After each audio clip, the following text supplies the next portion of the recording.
আসসালামু আলাইকুম। এনএই শিহাব এগ্রো এর পক্ষ থেকে সবাইকে ঈদ মোবারক।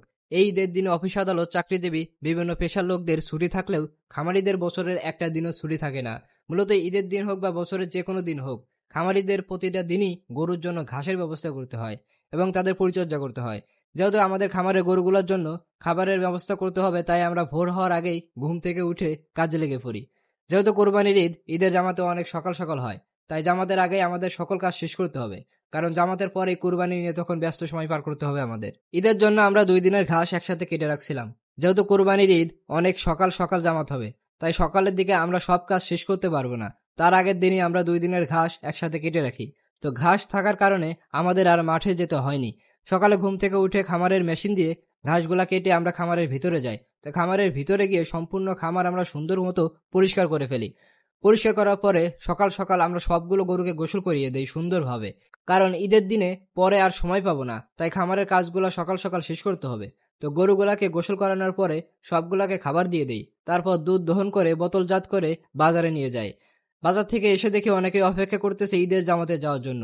তো দ্রুত রেডি হয়ে আমরা সবাই একসাথে ঈদের জামাতে যাওয়ার জন্য রওনা দেই।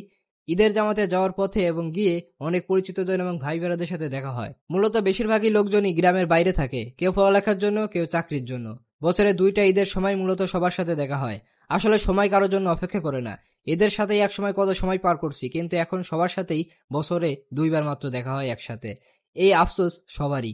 তো যথাসময়ে আমাদের ঈদের জামাত শুরু হয়। তো ঈদের জামাত শেষ করে দোয়া করার পর আমরা সকলের সাথে কৌশল বিনিময় করি। তো ঈদের ময়দান থেকে সবার সাথে সালাম বিনিময় করে এবং দেখা সাক্ষাৎ করে বাসায় ঢোকার মুহূর্তেই দেখি আমার 2টা আম্মাজান আমার জন্য অপেক্ষা করতেছে। তাদের ঈদের সালামি দিতে হবে।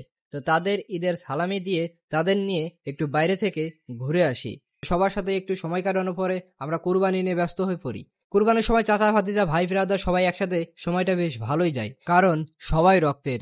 সবাই একসাথে বসে গল্প করার আর কাজ করার যে আনন্দ, সেটা সত্যি অতুলনীয়। কুরবানির সব কাজ শেষ করার পরে গোস্তগুলো আমরা ঠিকমতো পরিমাপ করে অসহায় দরিদ্রদের জন্য 3 ভাগের 1 ভাগ আমরা মসজিদে দিয়ে আসি। আমাদের এইখানে মূলত যারা কোরবানি দেয়, অসহায় দরিদ্রদের ভাগটা সবাই মসজিদে দিয়ে আসে। তারপর মসজিদ থেকে সব গোস্ত একত্র করে একটা লিস্ট করে সবাইকে সমপরিমাণে বাড়িতে বাড়িতে দিয়ে আসা হয়। কারণ অনেকেই থাকে অসহায় দরিদ্র হওয়া সত্ত্বেও লোকজনের কারণে কোথাও কিছু চাইতে পারে না। আমাদের এদিকে সবার গোস্ত একত্র করে সমপরিমাণে সবার বাড়িতে বাড়িতে দিয়ে আসা হয়। তো দুপুরের দিকে আমরা আবার গরুর খামারে চলে যাই। তো খামার পরিষ্কার করে গরুগুলোকে খাবার দিয়ে দিই। তো এভাবেই প্রতিটা খামারে প্রতিদিনের মতো ঈদের দিনও খামারিদের ছুটি থাকে না। আমাদের পক্ষ থেকে আমাদের পরিবারের সাথে যারা আছেন এবং সবাইকে ঈদুল আজহার অনেক অনেক শুভেচ্ছা রইল। আশা করি সবারই ঈদ ভালো কাটবে।